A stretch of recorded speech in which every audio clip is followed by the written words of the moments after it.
मेहरारू बस अपना भाई के गले लगा लिहलस जेकरा से उ 3 साल बाद मिलत रहली। पति के ई देख के गलतफहमी हो गई। उनुका लागल कि उनुकर पत्नी उनुका के धोखा देले बिया। अगला दिने सवेरे उनुका पता चलल कि उ जुड़वा बच्चा के महतारी बने वाली बिया। उ खुशी खुशी ई खबर अपना पति के देली, लेकिन उनुकर पति ई कह के मना कर देले कि उनुका संतान नहीं के चाहिए, काहे कि उनुका अवरी उनुका पहला प्यार के पहले ही से एगो बच्चा बा। ई सुन के महिला तबाह हो गई। ससुराल के लोग ओकरा के बाहर निकाले के कोशिश कैलस। अब उ अपना पति के असली चेहरा देख के तलाक मंगली। उनुकर पति साफ साफ कहले रहले कि उनुकर सब कपड़ा अवरी गहना छोड़ के चल जाए, काहे कि ई सब उनुकर हक।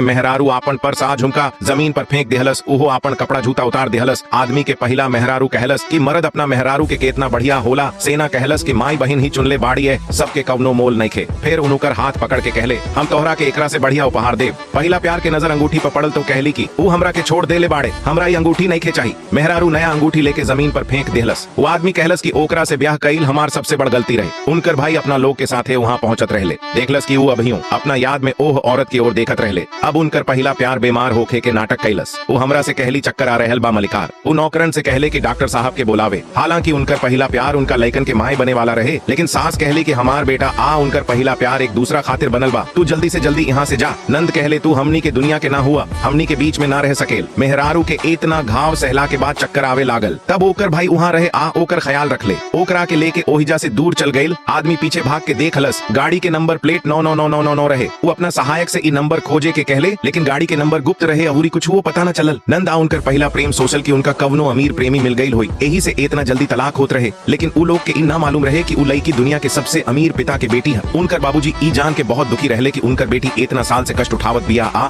अब उ ओह आदमी से मुक्त हो गई बाड़ी। ऐसे उ फिर से अपन असली जिंदगी जी सकेली। उनका पहुंचला पिता अपना दोनों बेटा के अपना जन्मदिन के धूमधाम अबूरी शो के संगे मनावे के आदेश देले। भाई एगो आलीशान विमान किराया पर लेके $1 करोड़ के आतिशबाजी के इंतजाम कैले। लड़का के परिवार भी वहाँ पहुँच गई। इनकर मकसद रहे कि आसमान में आतिशबाजी देख के फेरू से अपना परिवार के लुभावे खातिर उनका बात याद आ गई। आज उनकर मेहरारू के जन्मदिन है। वो मेहरारू अंतरिक्ष यान से उतर के उनका ओर आवत रहे। ओकर पहला प्यार ओकरा के दूर से देखलस। सब लोग अचरज में पड़ गए कि वो यहाँ काहे आयल बाड़ी। वो आदमी जल्दी से ओकरा और बढ़ला। ओकर भाई कहलस कि हमनी के बहिन अब ओकर मेहरारू नहीं के रह गई, अब तलाक हो गई बा, ओकरा जीवन में दखल देवे के कवनो अधिकार नहीं के। वो आदमी कहलस कि हम अभी तक कागज पर हस्ताक्षर नहीं की कैले, अवरी कानूनी तौर पर हमनी के अभी तक पति पत्नी बाणी।